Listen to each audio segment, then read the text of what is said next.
mettre en avant depuis un mois les principes bibliques de la prospérité financière. Alléluia. Les principes bibliques de la prospérité financière. Je t'invite s'il te plaît à écouter ce message, à prendre des notes et à les relire. Alléluia. Parce que nous sommes ce que nous sommes, ce que Dieu fait constamment. Amen. Gloire à Dieu. Nous sommes ce que Dieu fait constamment. Notre mentalité est le creuset de notre vie. Il est important donc de développer une mentalité qui nous emmène à manifester la prospérité spirituelle, financière et matérielle. Alléluia. Gloire à Dieu. Notre enseignement est divisé en trois parties. On a dit que la première partie, c'est la mentalité de la prospérité. N'est-ce pas? La deuxième partie, c'est la création de richesses. Et la troisième partie, la gestion de la richesse. Amen. On a dit que l'homme est le résultat de sa mentalité. Et donc, si tu veux être prospère, il faut commencer d'abord à développer, d'abord de réfléchir, de travailler des hommes prospères. Parce que tout commence d'abord dans l'esprit. Et après, l'esprit se manifeste dans ta vie courante. Alléluia. On peut donner une personne des milliards. Si dans son esprit, elle est pauvre, elle devient toujours pauvre. C'est un pauvre qui a des milliards, ce n'est pas un milliardaire. Et tu vas voir qu'avec le temps, ce pauvre va déposer ses milliards et va le devenir pauvre. Alléluia. Et donc, il ne s'agit pas de courir après l'argent, mais de développer la mentalité des personnes qui sont prospères. C'est très grand. Alléluia. Et pendant un mois et demi, on a travaillé sur la mentalité. Aujourd'hui, on va attaquer le deuxième volet de la création de richesse.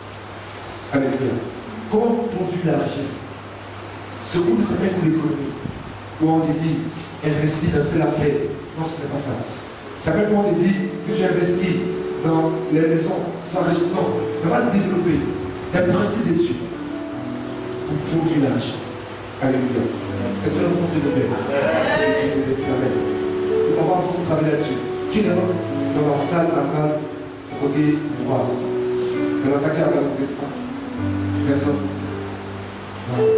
Après, on va prendre bien. Et donc, on va voir alors comment produire la richesse. C'est très bien. Amen. Gloire à Dieu. Prends avec moi Deutéronome 8, le verset 17. Deutéronome 8, verset 17. Deutéronome 8, verset 17.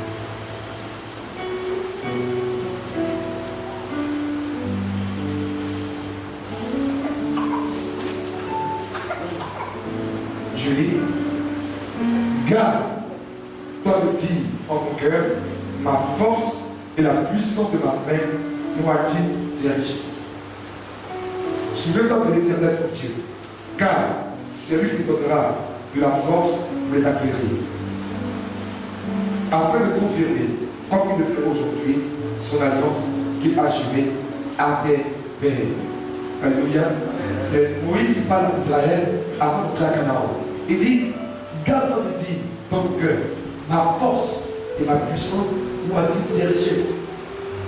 Car c'est l'Éternel qui te donnera la force pour les acquérir, afin de confirmer l'alliance qu'il a jurée avec le Père. Alléluia. Bien. Dans la première partie, on a dit qu'il faut être excellent, n'est-ce pas? Il faut travailler, il faut gérer son temps. On a donné les principes de la prospérité. Amen.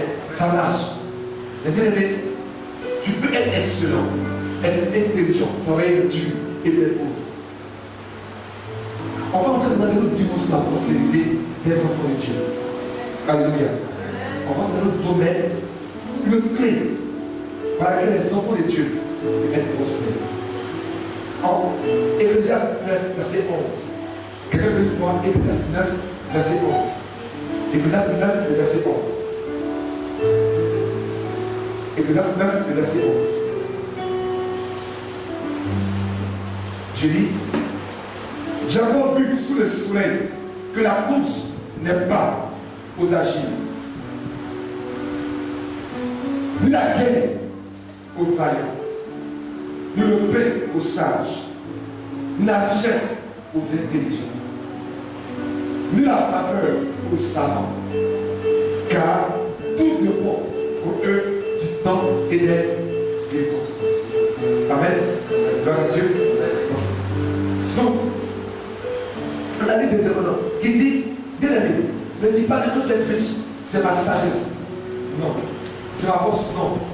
C'est Dieu qui t'a donné ces richesses-là. Alléluia. De ce verset-là, nous avons 3 points. Amen. 3 points que ce verset implique. Première chose, ce n'est pas ta force, tes capacités pour te riche.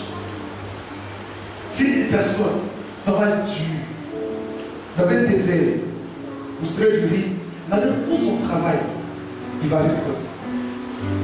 Parce qu'il a planté une mauvaise terre ou dans une mauvaise saison. Amen.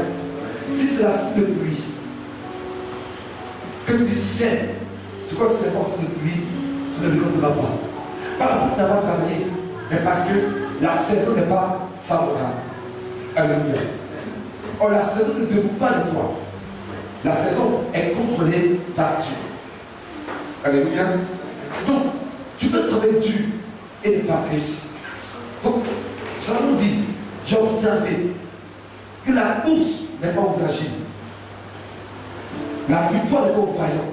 La richesse aux savants. Car tout dépend pour eux de la saison et des circonstances.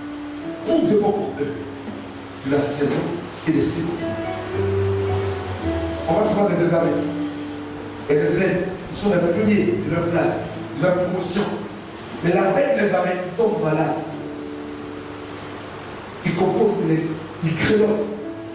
Les choses se les amènent. Parce qu'ils les mettent. Mais les circonstances n'ont pas été favorables à sa réussite. Donc au-delà des mots dont on a parlé, il y a d'autres mots. La première chose, la richesse n'est pas due forcément avec capacité. Donc quand tu vas dans le prospère, ne dis pas, tu confonds. Quand tu travailles et que ton entreprise prospère, ne dis pas, c'est mon base d'instrument qui m'a permis de le faire. À cause des études que j'ai faites, que j'ai pu faire pour cette entreprise. C'est pas vrai. Alléluia. Parce qu'aucune des choses, il y a quelque chose qui t'attend. Première chose, ce ne sont pas tes capacités. Alléluia. Deuxième chose, ta prospérité est due à une alliance avec Dieu. Dieu confirme une alliance qu'il a tissée avec Abraham et qu'il a perpétrée avec Jésus de Nazareth. Donc si tu prospères, il y a une alliance que Dieu a tissée avec Abraham, avec laquelle tu bénéficies, qui fait que tu prospères et réussis. N'est-ce pas? Donc, comprends cela. Il y a une alliance qui t'oblige à prospérer. Il y a une alliance qui te contraint à prospérer. La troisième chose. Même si ce ne sont pas des capacités qui te donnent la richesse, mais il faut des capacités pour avoir la richesse. Quand il dit, ne dis pas que c'est ma force et ma sagesse, la puissance qui m'a dit c'est richesse. Car Dieu te donne quoi? La capacité. Donc, bien les frères, je l'ai bien, ne veux pas riche. Il y a des capacités que tu dois manifester pour être prospère. Est-ce que l'ensemble c'est bon?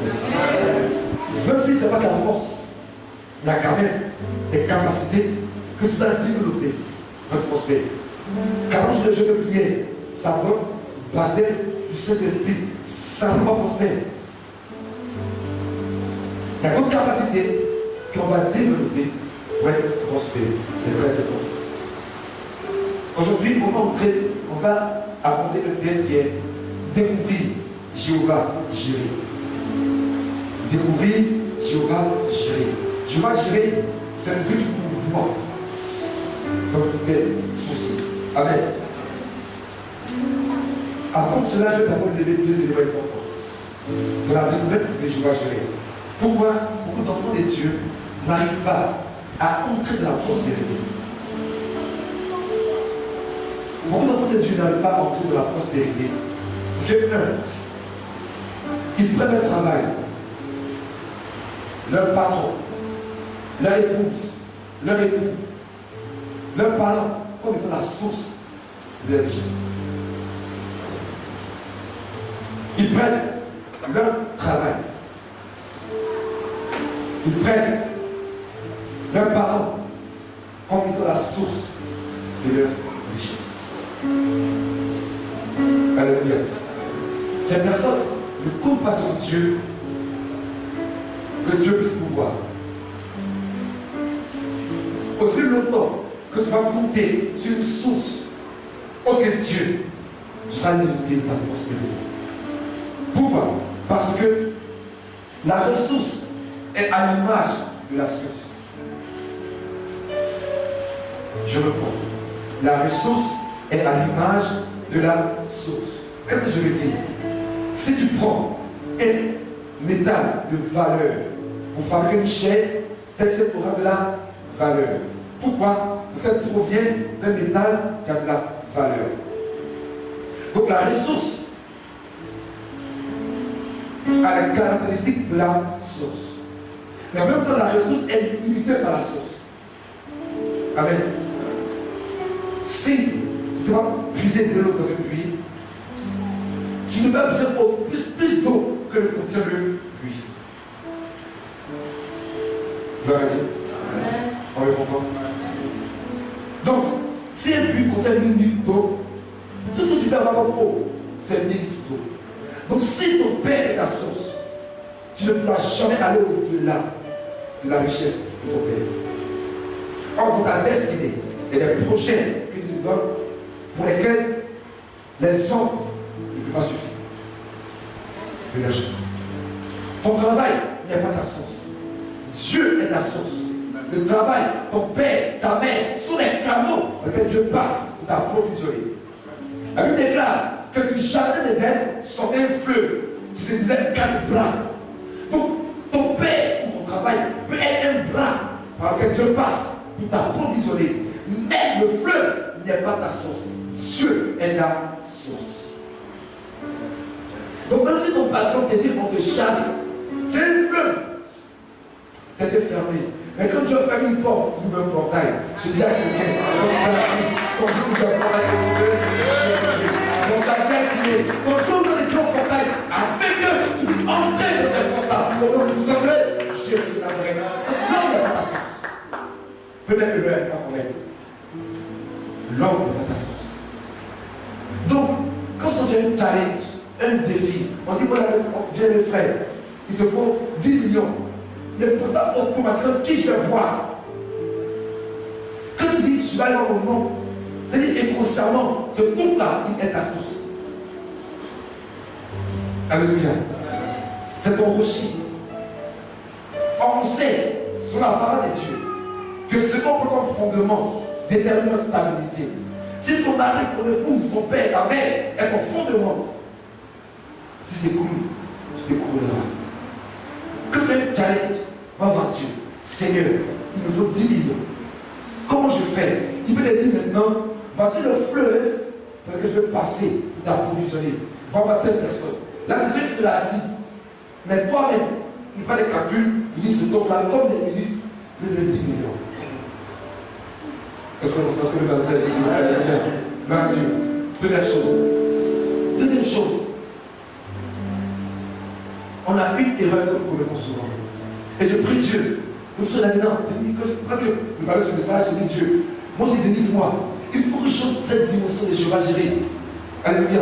Frère, c'est pas facile. Mais Dieu est vivant va me délivrer au nom de Jésus-Christ. Frère, souvent on pense que tout ça qui est par l'argent. Alléluia. Si tout de suite je prends le téléphone, on dit ça combien coûte 200 000. N'est-ce pas? Pour nous, c'est tout ça qui est par l'argent. C'est une erreur grave. Tu fais le, on ne va pas prospérer. Ah, mais je suis là.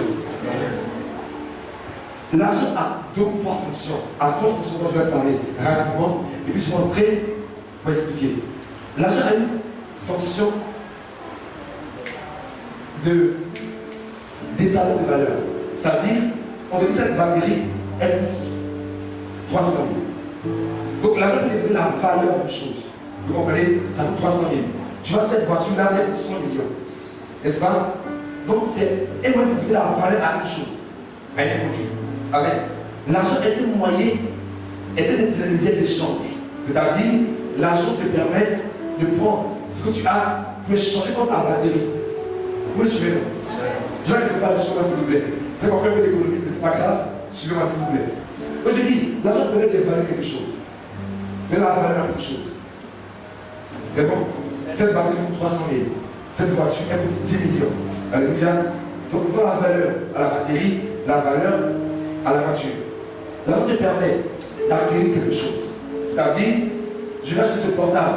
À ce moment-là, sur des iPhones. Ok, ça coûte combien? 600 000. Donc je prends 600 000 francs pour l'acquérir. C'est le système économique normal, humain. Mais quand tu es au fond de Dieu, tu fonctionnes dans le système économique. Alléluia. Sois s'il te plaît. Je dis la batterie pour combien? 300 000. Alléluia. Mais ce n'est pas à jamais. Chez le vendeur, n'est-ce pas, de batterie. Il ça te dit 300 000. Et tu vois, là, je dis non. Quand je te vois, tu me rappelles une femme qui m'a aidé dans le passé. Donc 50 000 francs cadeau. Ça fait combien? Ça va gagner. Vous comprenez, non? 50 000. Je comprends. Elle ne comprend pas. On ne comprend pas. Donc, il y a un système d'économie qui fait que tu perds quelque chose sans la valeur. Ok, d'accord. Donc, frère, l'argent n'est pas le seul moyen. Le système économique qui existe dans le monde des cieux. Israël sort d'Égypte. Il marche dans le désert pendant 40 ans. Ils arrivent à Canaan. Il y a des châteaux, triplex, meublés. Il y a piscine dedans. Ils ont un cadeau. Frère, il a mis à combien? Cadeau. Frère, dans le système de Dieu, il y a ce qu'on appelle la grâce, qui est un moyen d'échange. Tu dis à quelqu'un, tu as la grâce de Dieu. Tu as possédé des maisons que tu n'as pas achetées. Des choses que tu n'as pas travaillé. Pourquoi? Il y a un système économique que tu mets en place. Il y a la grâce qui fait que des choses que tu n'as pas travaillé, tu hérites de cela. Donc c'est une fonction sur tout ça qui est ton argent, qui te bloque. Pour les hommes, oui, tout peut s'acquérir ton argent. Mais pour les fils du royaume, il y a le système de la grâce. Donc tu vas voir, tu as 100 millions. Et puis Dieu m'a mis à cœur, prends cadeau. Ça vous fait combien? Rien. Plus ou non? C'est pas au nom de Jésus-Christ. Et même si la grâce est un peu compliquée, mais notre système, Jésus, il est dans le désert. Il presse pendant comme un jour, 2 jours. Les gens ont faim, ils sont 5 000. Il prend 3 et 2 portions, il multiplie pour nourrir 5 000 personnes. Frère, ça fait combien? La foi est vraiment un moyen pour acheter des choses spirituelles. Frère, développe ta foi, développe ta grâce. Tu as appris des richesses. Peut-être tu n'as pas travaillé. Je vois Jérémie était moins extraordinaire dans les richesses. On peut être prospère sans avoir souffert de cela. Alléluia. Gloire à Dieu. Explosion s'il vous plaît. Ne sois pas gardé s'il vous plaît. Alléluia.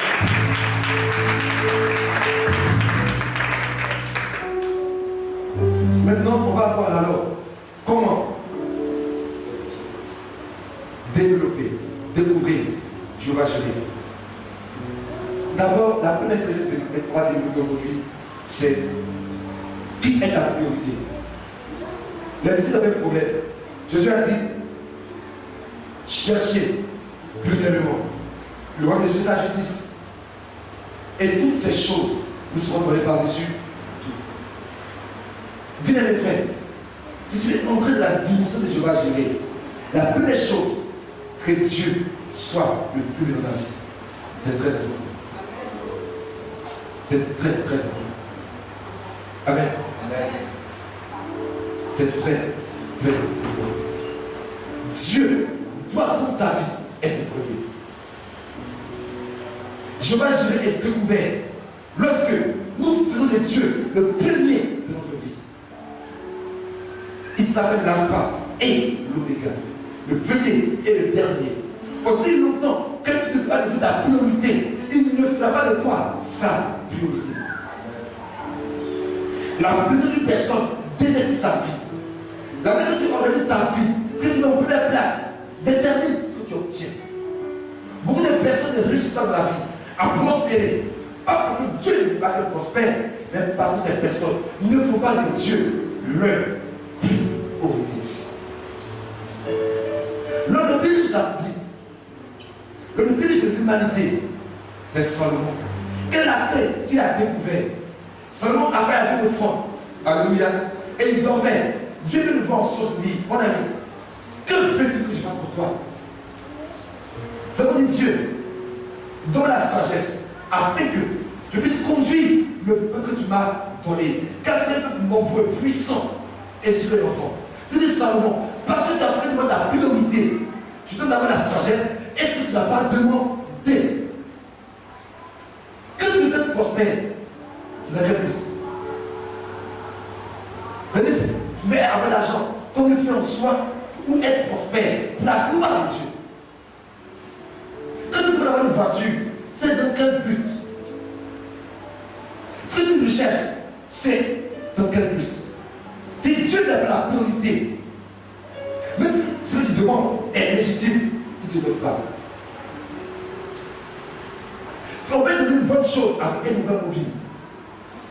Jacques dit, vous demandez et vous ne recevez pas. Pourquoi? Vous demandez mal dans le but de satisfaire votre convoitise.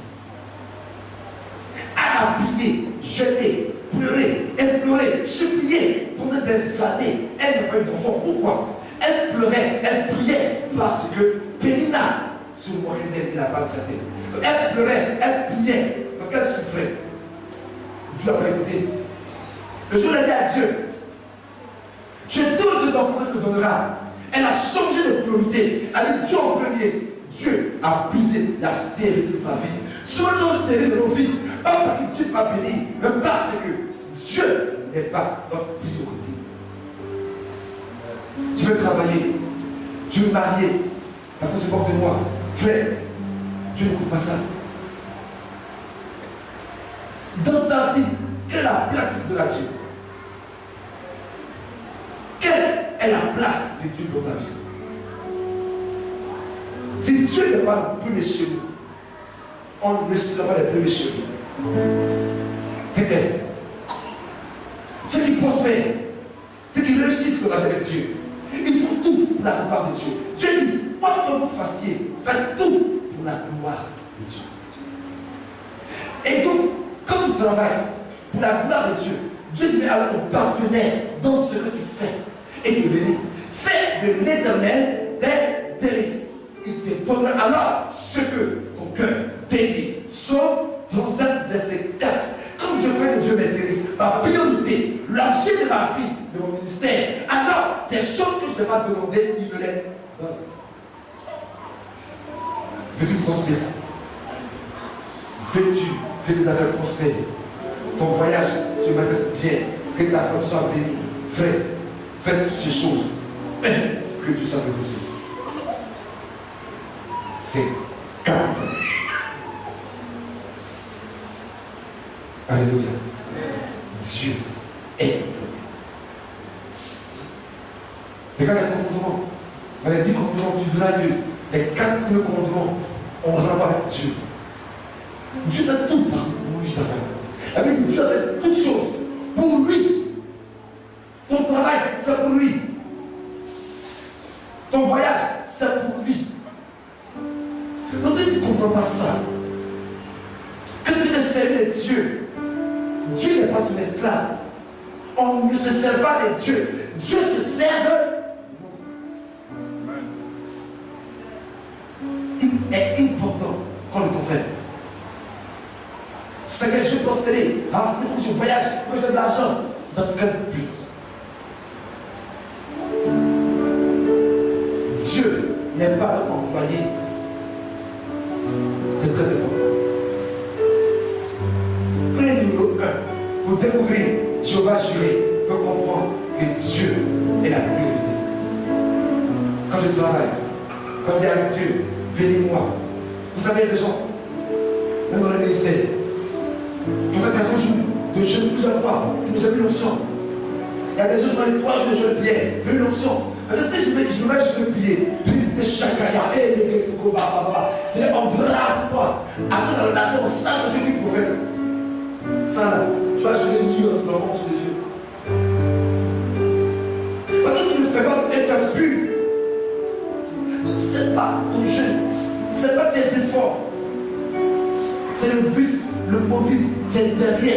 ton jeûne, le mobile qui est derrière tes prières, le mobile qui est derrière ce que tu fais. Pourquoi David a tué Goliath? Parce que David avait un bon mobile. Et dit qui est cette circoncis pour insulter l'armée de Dieu vivant. Donc le mobile de David n'était pas une bataille pour lui d'abord, mais une bataille pour Dieu. C'est important. Mais quand nous prions, nos prières sont mal orientées. C'est Dieu souffre trop. Oui, et pourquoi? Et pourquoi? Frère, la souffrance n'aime pas Dieu. Dieu a assis dans le ciel, il regarde Jésus. Il peut le faire, il dit rien. La souffrance ne l'aime pas. C'est le matin et puis quoi? Regarde les prières de la vie. Amen. En Genèse justice, Israël va après le triomphe de Jéricho, n'est-ce pas? Après la bataille de Haï en Genèse 7. Haï a triomphé d'Israël. Triomphé d'Israël. Amen. Parce qu'il y avait une personne qui en eux avait péché. Mais quand Jésus a prié, il dit Dieu, qu'est-ce que tu fais pour ton grand nom? Ils vont l'apprendre et ils vont dire que c'est parce que tu es capable de nous sortir de l'Égypte et nous faire monter à Canaan pour nous tuer dans le désert. Nous on peut mourir, mais toi ton nom, qu'est-ce que tu en feras? Faites attention. Mais si je ne les sauve pas, on va garder mon nom. Et donc Dieu a agi par Israël et à cause de son nom. Notre Père qui est aux cieux, que ton nom soit sanctifié, que ton règne vienne, que ta volonté soit faite sur la terre comme elle est au ciel. Dieu est toujours premier. Toujours premier. Seigneur, depuis je suis chrétien dans ma famille, je prêche, j'évangélise, je ne travaille pas encore sur mon marié. Il faut que tu fasses des miracles. Afin de pas problème, que quand on te sert, on t'adore le tu es celui béni. Car tu es le rémunérateur de ce que tu cherches. C'est à cause de ton nom, bénis-moi. Et lève-moi, afin que je sois un témoignage pour ma famille. Quand tu viens ici, tu dis voici qui parle, viens. Ma fille, tu te baignes, tu voyageras au nom de Jésus. Je dis à quelqu'un que ça va au nom de Jésus. Je prophétise que ça va au nom de Jésus.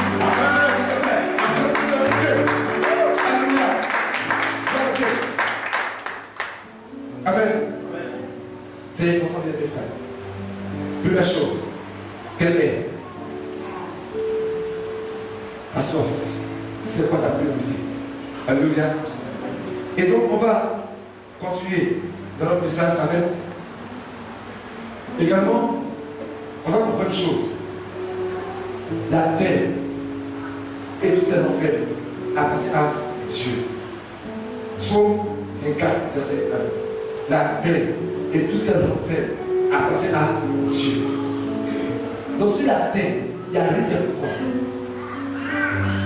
Amen.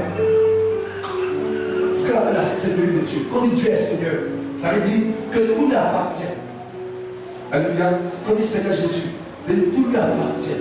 La Seigneurie de Dieu dit que tout sur la terre est à Dieu. Cela avant de deux choses. La première chose, si tout appartient à Dieu, alors si Dieu chasse les gens des Canaan qui venaient à Israël, il n'a pas péché. C'est pour lui. Amen. Vous comprenez ça? Donc quand Dieu va dire, cette personne qui a construit, de ça ma fille, il n'a pas péché. La chose est pour lui. On va pas. Deuxième chose, si tout est à Dieu, ça veut dire aussi que rien n'est à toi. Ta maison, ta voiture, ton argent, tes enfants, tout ce que tu peux avoir n'est pas à toi. En réalité, tu es un gérant des biens de Dieu. Donc, si tu gères mal les biens de Dieu, tu n'es pas grave. On en a débattu progressivement dans le groupe de la richesse. Ceux qui pensent avec Dieu, ils savent que tout le monde n'est pas à eux, mais appartient à Dieu. Et donc, ce sont des bons intendants. On a étudié Matthieu 25, verset 15, n'est-ce pas? Où on appelle les talents. Ceux qui avaient 5 talents et 2 talents ont bien géré, ils ont multiplié. Alors, Dieu a augmenté celui qui avait 5 talents de davantage. Si Dieu te donne une petite chose, que tu la gères bien, il te donnera davantage. Si tu donnes quelque chose, que tu la gères mal, il va te la retirer. Il y a des personnes peut-être très riches, qui ont perdu ce qu'ils avaient. Dans la Bible, Saul avait le royaume, il a perdu parce qu'il a violé les interdits dans son royaume. Donc tu peux avoir quelque chose. Mais si tu ne comprends pas que ce que tu as n'est pas à toi, il appartient à Dieu qui te l'a donné. Et donc tu dois rendre des comptes. Que tu le jettes comme tu veux, tu peux le perdre. Parce qu'en réalité, c'est pas à toi. C'est très important pour le comprendre. Première chose, les priorités. Deuxième chose, nous sommes des gens. C'est deux préalables à comprendre si on veut entrer dans la dimension de Jéhovah Jireh.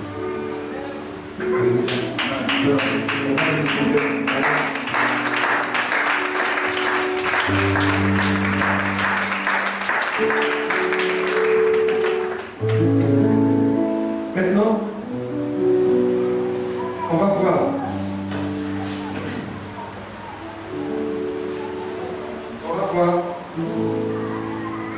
un élément important.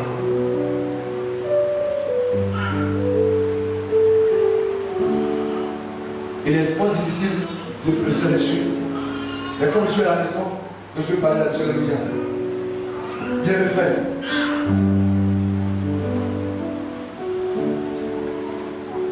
Alléluia. Jéhovah Jireh se découvre par la vie de France. Par la vie de France. On ne dit pas Jéhovah Jireh hors de France. La première fois où Jéhovah Jireh est sorti, c'est dans le France. Veux-tu prospérer? On n'a pas d'amour pour la vie. Alléluia. On a dit qu'il faut être excellent. On a dit qu'il faut investir. On a dit qu'il faut faire beaucoup de choses. Amen. Mais Jéhovah Jireh se découvre dans la vie de vous. Ceux qui veulent découvrir Jéhovah Jireh sont les personnes qui ont vu. La première fois où le nom Jéhovah Jireh, Dieu pouvoir, est prononcé son nom original, où Abraham a sacrifié Isaac. Aussi longtemps qu'il n'y a pas de sacrifice, il n'y a pas de Jéhovah Jireh.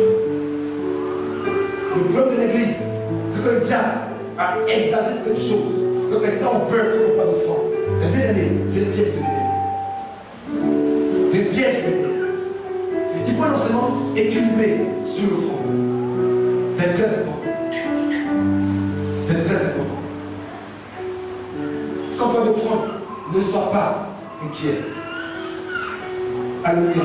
Je vais citer trois éléments importants de la puissance de l'offrande avant de continuer dans les différentes offrandes. Trois choses que l'offrande va faire dans ta vie. Jéhovah Jireh, je le répète, est découvert dans la vie de l'offrande. Si tu n'arrives pas à offrir, tu n'arriveras pas à découvrir Jéhovah Jireh. Alléluia. La première chose qui va faire l'offrande, regarde avec moi, l'offrande attire Dieu. L'offrande attire Dieu. Amen. Quand tu vas étudier la vie de personnes comme Moïse, Abraham, tu vas voir qu'Abraham fait un grand sacrifice. Alléluia. Quand Dieu se révèle à lui, il fait un sacrifice. Amen. Le mot sacrifice en hébreu, c'est le mot kakala. Ce mot vient d'une racine qui veut dire attirer, rencontrer. Le mot offrande veut dire sacrifice, veut dire attirer. C'est dans Exode 20, verset 4. Lis avec moi Exode 20, verset 4.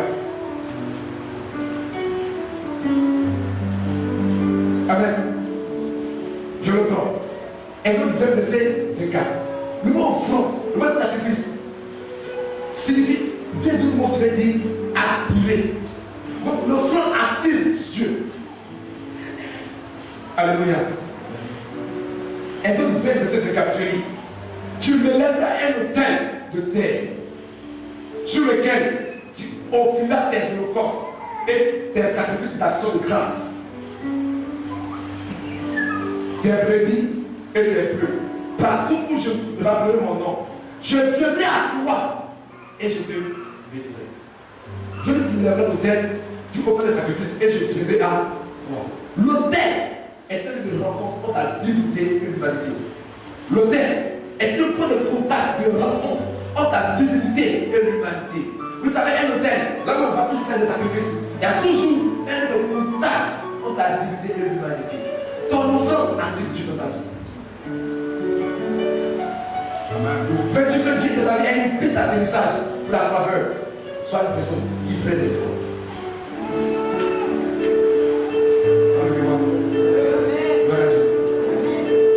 Il y a des personnes qui dans leur vie attirent Dieu. Salomon, à 2 reprises, Dieu s'est levé à Salomon. Ce n'est pas vrai, je le priais. Dieu s'est levé à Salomon à 2 reprises. À chaque fois, après une offrande, qu'est-ce qu'il doit faire? Il n'a pas joué prier.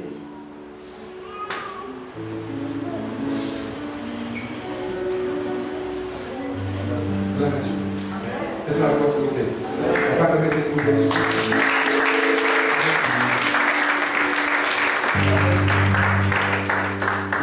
Donc, le mot sacrifice corban signifie attirer. Veux-tu attirer dans ta vie? Fais une personne qui voudrait faire du front. La même chose dont on parlera, c'est que l'offrande déclenche la faveur.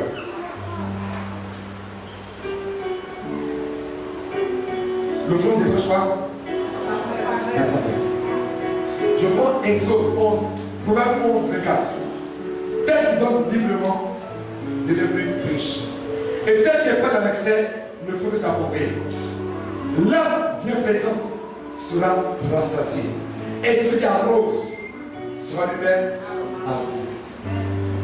Lui qui arrose sera lui-même arrosé. Lui qui fait du bien aux gens, ils vont lui faire du bien. Israël est sorti, non pas Israël. Dieu, en Genèse 6, 7, Dieu a détruit la terre. Et il y a eu Noé et ses enfants qui sont sortis, c'était 8 sortis de l'arche. Mais si eux, il y avait juste la colère de Dieu. Noé sort de l'arche. Noé, il prend les animaux purs et puis il offre à Dieu. C'est le jour là il dit Dieu seul le père agréable qui monte la terre. Dieu dit, je le jure par moi-même, je ne détruirai plus jamais la terre. L'homme est méchant depuis son enfance. Dieu s'est dit par l'homme est méchant. Et qu'est-ce qui a changé? Le front de Noé a changé et a parti dans la tête avec Dieu. Et les choses qu'il faut que Dieu change pour restaurer. Dieu dit, par la bouche de Jacob, Judas, de toi va sortir le Messie. Mais Judas a beaucoup d'enfants. Mais quand David dit, moi David, il parle en bas que j'habite dans une maison très belle, faite de sel. Et puis Dieu est dans une tente, j'allais lui bâtir une maison. Dieu dit attention, David, maintenant je vais profiler la prophétie de Jacob. Le Christ va se faire de Judas, mais de ta postérité. Pourquoi? À cause de l'offrande de David. Amen. Venez la faveur de Dieu. La grâce de Dieu. Fait une personne qui sacrifie à Dieu. Alléluia. Ceux qui donnent librement ne font que s'enrichir. Il n'y a pas de ceux qui parlent. Ceux qui te parlent à l'excès. Et pas dire bon, mais à l'excès, ça t'appauvrit.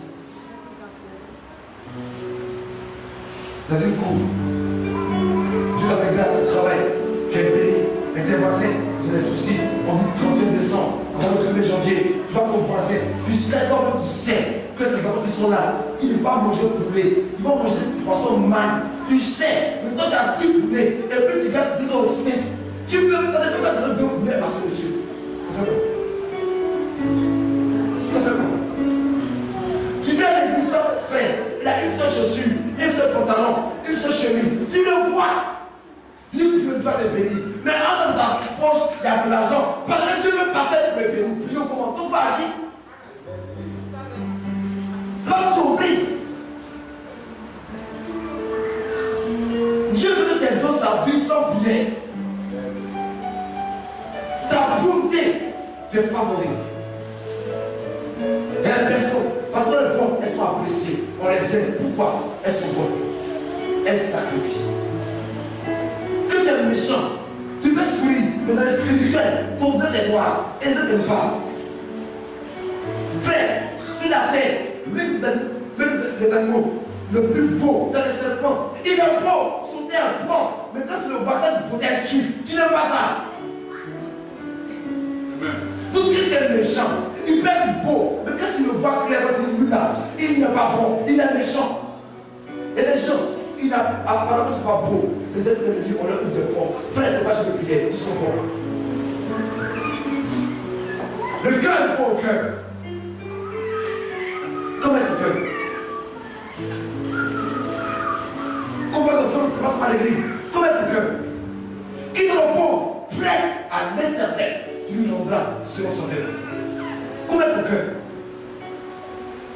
Tu n'as pas la raison du cerveau, mais tu l'as marqué pour une esclave. Comment est le cœur? Comment est le cœur? Ton mari a des enfants qui ne sont pas tes enfants. Tu les prends comme des bons arrières. Tu les maltraites. Et comment veux-tu que tes enfants prospèrent? Frère, tout n'est pas sorcellerie. Mais je sais qu'il y a une appréciation au nom de Jésus. Au nom de Jésus.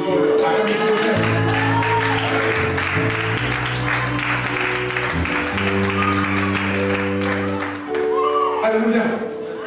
L'offrande permet de déclencher l'effet de la promesse. Amen. L'offrande permet de déclencher l'effet de la promesse. Prends avec moi s'il te plaît. Proverbe, Genèse 22. Genèse 22. On va lire un peu. Genèse 22.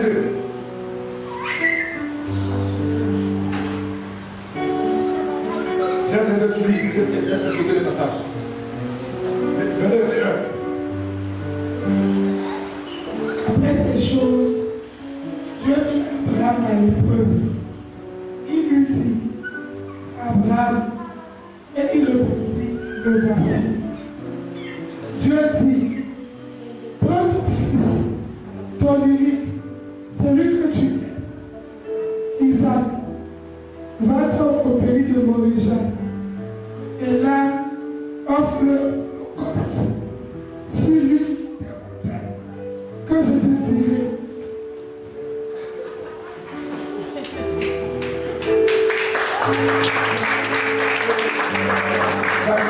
Alléluia. Est-ce que quelqu'un peut lire s'il vous plaît? Donc je vais lire. Donc, verset 2. Dieu dit, prends ton fils, ton unique, celui que tu aimes, Isaac, va ton pays de Moria, et là, offre ton holocauste sur l'une des montagnes que je te dirai. Verset 5. Et Abraham dit à ses serviteurs, restez ici avec là, moi et Gérard, nous irons jusqu'au là pour adorer. Bien aimé. Alors on va dire quoi? Tu vas voir? Est-ce que tu vas adorer? Voilà, voilà. Amen. La première fois où dans la parole de Dieu, le mot adorateur sort, où l'adoration sort, c'est là. Toute vraie adoration sacrifie à Dieu. Après, il y avait un groupe musical là, il y avait un groupe musical. Il n'a pas chanté, il n'a pas prié. L'adoration est liée en effet au sacrifice qu'on fait à Dieu. Amen. Gloire à Dieu. Est-ce qu'on me suit s'il vous plaît? Vous voyez qu'il y a un vrai adorateur de Dieu. Faites une personne qui sacrifie à Dieu, qui aime Dieu sincèrement. Je vous donne encore le passage en Sophonie 3, verset 10. Je lis. Sophonie 3, verset 10. Sophonie 3, verset 10. Venez de plus loin que les fleuves d'Éthiopie.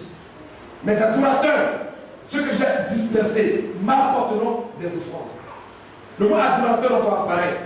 Dans la Bible, le mot adorateur apparaît 2 fois. Là et puis dans Jean, Jésus dit, les vrais adorateurs. En Sophonie, il dit, mes adorateurs viennent de témoins avec des offrandes. Que Dieu parle d'adoration, il parle de sacrifice. Moi, s'il vous plaît. Gloire à Dieu. Je continue. Le verset 11. Et l'ange l'appela des cieux et dit, Abraham, et me voici. L'ange dit, n'avance pas ta main sur l'enfant et ne fais rien, car je sais maintenant que tu crains Dieu et que tu n'as pas refusé ton fils ton-né. Et Abraham leva les yeux, et puis derrière lui, un bélier retenu dans un buisson par les corps. Et Abraham alla présenter le bélier et le fit en holocauste. Verset 14, Abraham va se lieu au nom de Jéhovah Jireh. Ces paroles dit aujourd'hui, à la montagne des dieux, il sera pourvu.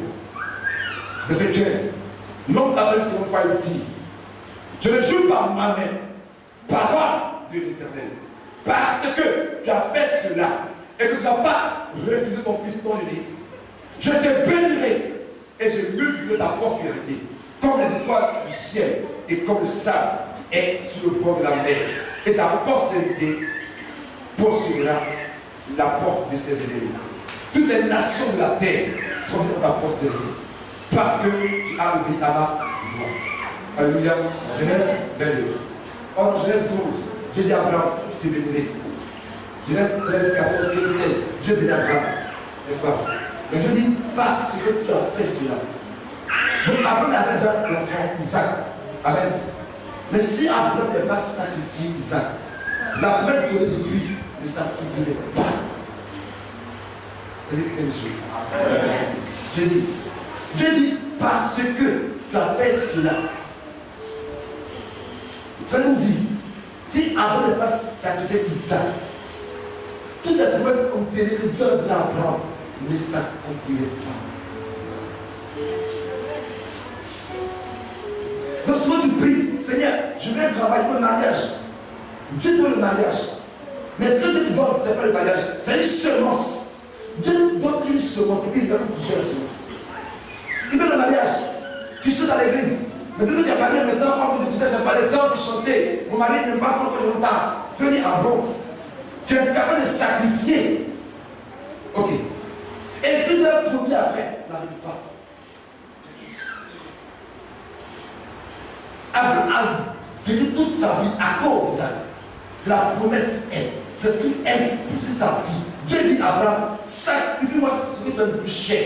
Il faut que moi, Dieu, je passe avant tout le monde. Si tu es capable de faire ton rêve, Dieu va accomplir ton rêve. Mais si tu es incapable de le sacrifier, je ne serai pas.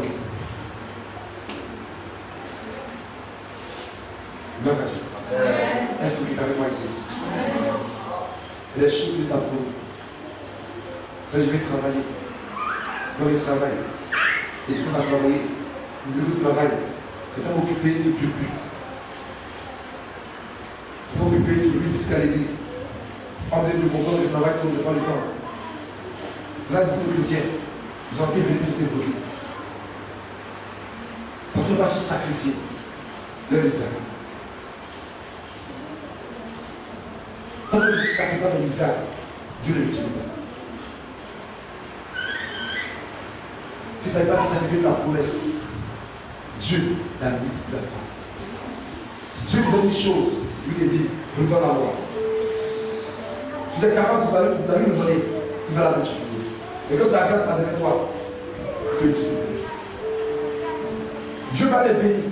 Mais si ce qu'il te donne a plus de valeur que lui, il ne va plus augmenter la multiplier. Qu'est-ce que tu fais de ta vie qui passe avant Dieu? Ta femme, tes enfants. Dieu est toujours là. Gloire à Dieu. Est-ce qu'on s'il vous plaît? Donc, mes frères, si tu es capable d'aimer Dieu, puisque ce qu'il t'a donné, il aura quelque chose. Il y a des personnes qui laissent leur entreprise passer avant Dieu. Qui laissent leur foyer passer avant Dieu. Les gens qui laissent le ministère passer avant Dieu. Il a tellement chanté, il ne peut plus. Dieu n'a jamais accepté que dans ta vie, une chose passe avant lui. Et souvent, on met nos enfants en danger. On met notre famille en danger. On met nos enfants en danger. Pourquoi? Et quelque chose passe avant Dieu, Dieu a fait cette chose-là. Quand c'est ce qui fait que toi et moi on peut prier. Depuis avant que tu ne te lèves pas, tu priais. Depuis que tu travailles, tu ne peux plus. Tu dis, bon, mon enfant, il ne travaille pas. Un matin, on te revoit, tu dis, c'est les sorciers. Ce n'est pas les sorciers. Dieu va te mettre au chômage, donc tu peux prier. Donc ne laisse Laisse pas Dieu attaquer ta destinée inutilement. Que la bénédiction ne passe pas avant Dieu. Que ce Dieu te donne soit plus important que lui. Et la personne qui, dans la maison, elle est dans la maison, et puis ça va un projet vidéo, puis elle casse. Vous avez vu ça? Jeux vidéo, puis elle casse. Elle arrête les jeux vidéo. Vous êtes presque dans le jeu vidéo dans la maison. Lui prend son mari. Donc ce jeu vidéo devient son ennemi dans la maison. Elle casse les jeux vidéo. Pourquoi? Et quand il vient du travail, il est sur jeu vidéo. Quand il se réveille, jeu vidéo. Donc du coup, de la elle a un rival. Qui est quoi? Jeu vidéo. Donc ce qui va te Dieu casse ton entreprise. Pardon. Aime Dieu. Laisse la première place. Et puis ton entreprise à la deuxième place. Est-ce que vous sentez, s'il vous plaît? Alléluia. S'il vous plaît. Amen. Amen. Ok. Bien. On va voir maintenant différents types d'offrandes. Alléluia. Le premier type qu'on va voir, c'est les prémices. Les prémices. Les prémices, c'est la première récolte que Dieu tient. Le premier on a dit que Dieu est le premier. N'est-ce pas? Dieu est le premier. Les prémices sont les premiers fruits du récolte. Quand tu fais une activité, tu travailles, ton premier fruit sera pour toi, c'est pour Dieu. Ton premier salaire, c'est pour Dieu. Si tu t'es amusé à prendre la prémisse pour toi-même, tu vas te dire à Dieu, tu vas le premier. Amen. Est-ce que vous s'il vous plaît? Tu vas te dire à Dieu, en vérité, ma bouche dit, mais mon cœur déclare que tu n'es pas le premier. Quand on va dans une entreprise, ou quand on va à la maison, qui en fait le premier? C'est le Père, n'est-ce pas? Oui ou non? Oui. Si on vient tout de suite avec des autorités, et puis on s'aperçoit les enfants, puis les gens sont arrêtés, est-ce qu'il va s'arrêter? Pourquoi? Mais dans l'ordre protocolaire, on fait asseoir d'abord les autorités, et après, on fait asseoir les enfants. Dans l'ordre des choses, Dieu est le premier.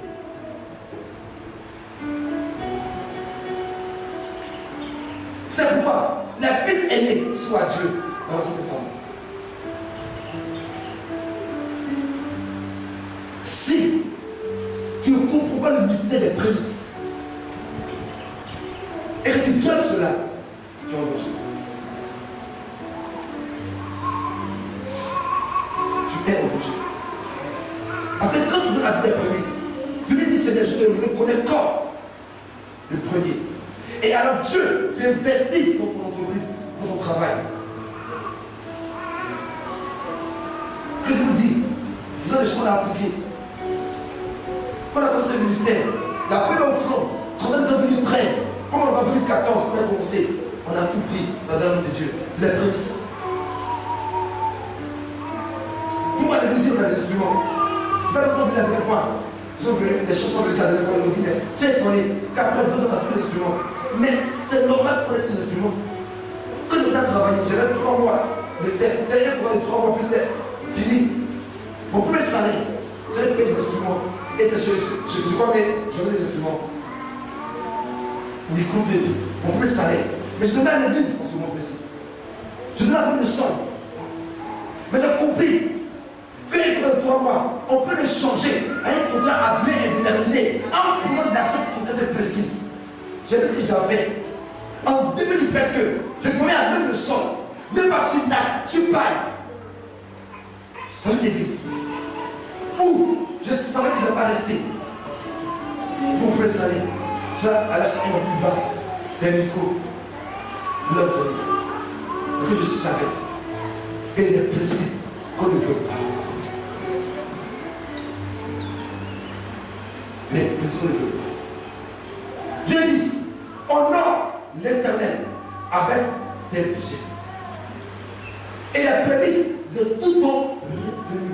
Alors, tes greniers seront remplis de nous. Amen. Tu as fait un travail, frère. Ce premier salaire, On va aller payer les maisons. On va aller prendre caution. Premier salaire, dit c'est toi, béni, et roi qui compte. Dieu est merveilleux. Tu prends caution. Frère, c'est dangereux. Quand vous donnez plus à Dieu, il y a danger. J'allais pas au travail. Quand vous avez des transports, mais quand je ne travaillais pas, comment je faisais?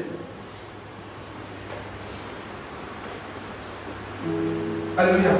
Prends ta petite le verre, je laisse un 4. Je laisse 4. Pourquoi tu as 4? Amen. Je laisse ta petite 4. Alléluia. Amen. Verset 3, verset 7. Je vais lire.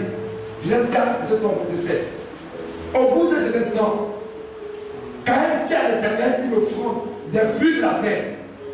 Et Abel, de son côté, en fit une des premiers-nés de son troupeau et de la graisse. L'Éternel porta un regard favorable sur Abel et sur son offrande. Verset 5. Mais il ne porta pas un regard favorable sur Caïn et sur son offrande. Caïn fut très irrité et son visage fut abattu. Et il devint Caïn. Pourquoi tu es irrité? Et pourquoi ton visage est abattu? Certainement, si tu agis bien, tu relèves ton visage. Attention. Caïn a dit quoi? Offrande, non? Et puis tu dis si tu agis bien. C'est-à-dire que l'offrande de la main agit. Mais il a dit, Caïn fait à Dieu une offrande des fruits de quoi? La terre. Abel a fait une offrande de quoi? Des premiers-nés, des prémices. Son truc. Quand tu fais l'offrande à Dieu, Dieu approuve deux personnes. Ou Dieu est juge, ou Dieu analyse deux choses.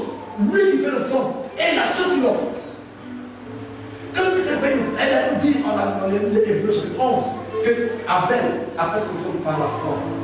Mais quand je prends mes prémices, mon premier salaire, mon premier marché, mon premier fils, mon moyen de troupeau, je prends que Dieu tient. Je suis en danger. Je manifeste la foi. Nous, dans le fruit qu'Abel fait, et la foi à l'intérieur. Et Dieu dit, je jette un regard favorable sur Abel et sur son fils. Elle est précipitée des frères. Elle est précipitée. Elle est précipitée. Les prémices sont à Dieu. Quand Dieu a sorti d'Égypte, il a dit, tout premier-né est consacré.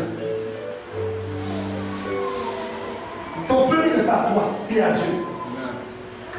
Ton meilleur n'est pas à toi, il est à Dieu. Si on ne saisit pas cela, on voit des challenges. On voit des défis. Alléluia. Gloire à Dieu. Est-ce qu'on va lever s'il vous plaît? Amen.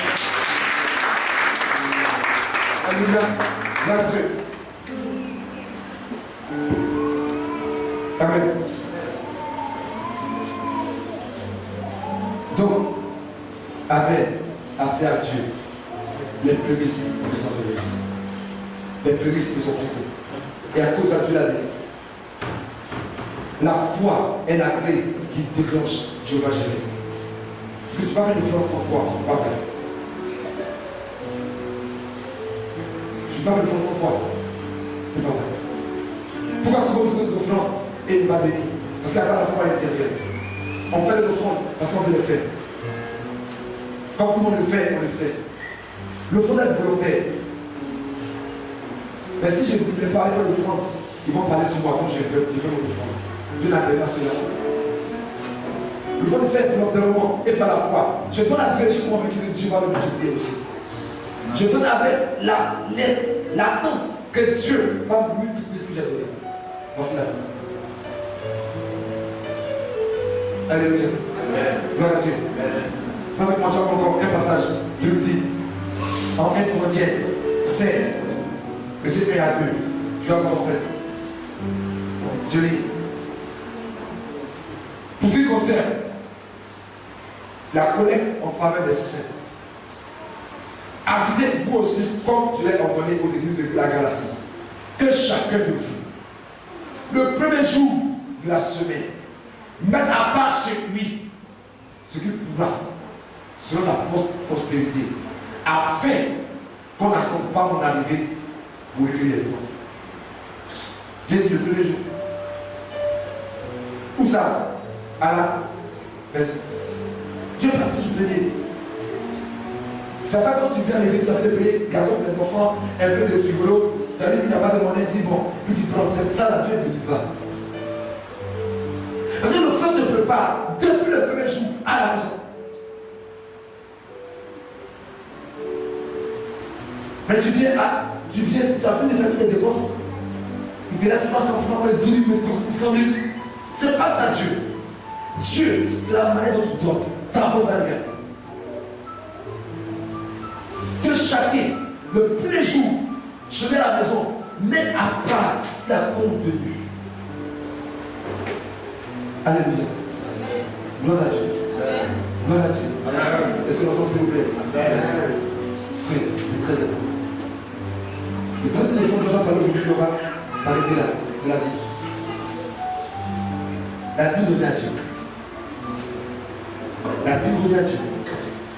Ce n'est pas par ton argent que tu fais la vie ou que tu fesses la vie. La vie revient à Dieu. Et la vie, ça va la 10e partie de ton revenu. Non.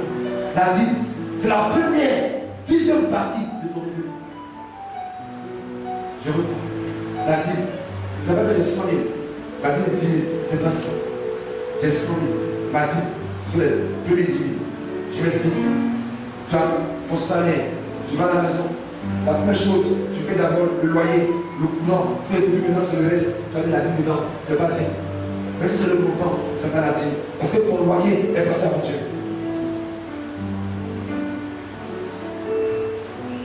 Quand on a l'argent, on fait pas. On paie d'abord la maison, n'est-ce pas? Le courant. Depuis que l'on dit que c'est le reste, on va gérer maintenant. Par contre, est-ce que si on ne paie pas le courant et la maison pour chasser, n'est-ce pas? Dieu peut attendre. Non. Dieu passe avant le courant. Dieu passe avant le locataire, avant le courant de la maison. Dieu passe avant le loyer. Dieu passe avant. Frère, ce n'est pas ton montant, c'est le principe que Dieu dit. Souvent, vous êtes dans un problème. Quand je vais avoir j'appelle à Dieu, je dis non. Donc parce que tu as le premier, tu as, et je veux que tu payes pour que tu aies davantage. Et il y a un problème qu'on a souvent. Et il y avait deux choses graves. Quand le chrétien n'a pas trop le temps, qu'il est surchargé au travail, qu'est-ce qu'il fait? Il commence à réduire son temps de prière. Or, il ne sait pas que la prière n'est pas une perte de temps, la prière est un gain de temps.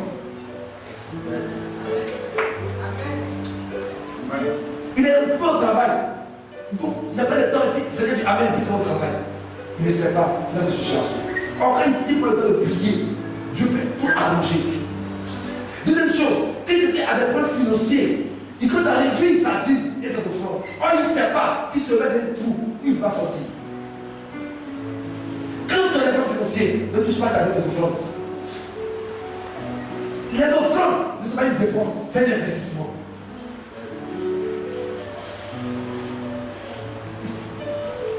Ton offrande n'est pas une dépense, tu investis. Qui avance sera avancé. Donner et il sera donné. Tu as eu 1000 francs, tu as eu 100 francs, c'est pas grave. Même nos enfants, apprenons-leur à faire cela.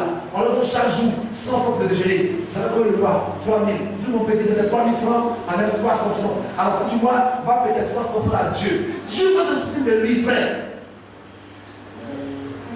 Je vous ai dit la dernière fois un passage dans lequel Abraham a fait son offrande. Et Dieu dit par la bouche de l'auteur aux Hébreux que dans son ventre, son petit-fils, Lévi, faisait aussi son offrande. Lévi est le fils de Jacob, qui est le fils d'Isaac, le fils d'Abraham. Lévi est la mère du fils d'Abraham. Mais la vie d'Abraham a impacté la destinée de Lévi. Soyez fidèles à nos offrandes. Si vous voulez retrouver Dieu, c'est les sacrificateurs. Car l'autel est un lieu de rencontre entre Dieu et toi. Il n'y a pas seulement l'autel de la prière, mais aussi l'autel de l'offrande. Il y a aussi l'autel de l'offrande. La Bible dit, Enoch est descendu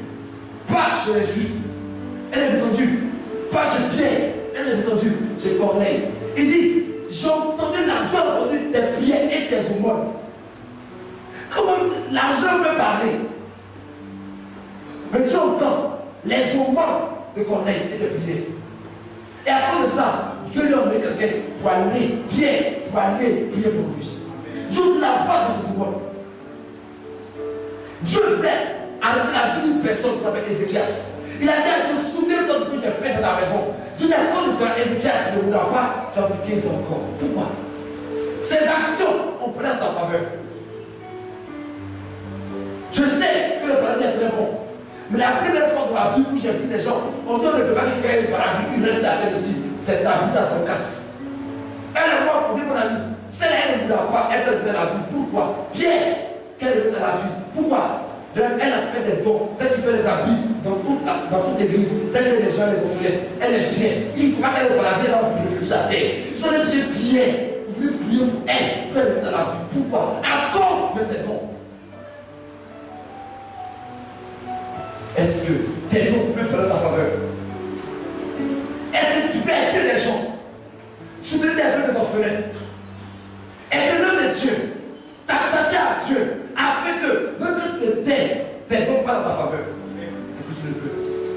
Dieu cherche des vrais adorateurs, frères. Des personnes qui vont adorer en esprit en vérité. Des personnes qui sacrifient tout pour que Dieu soit glorifié. Dieu cherche des personnes qui vont l'exalter. Qui vont dire, Père, j'ai décidé de vivre parce que tu sois glorifié. Et alors, je devais comprendre de ma vie afin que tes nations soient sauvées. Si Dieu te dit alors, tu vas te lever et tu vas clamer le roi des rois. Non, c'est les jours, le véritable,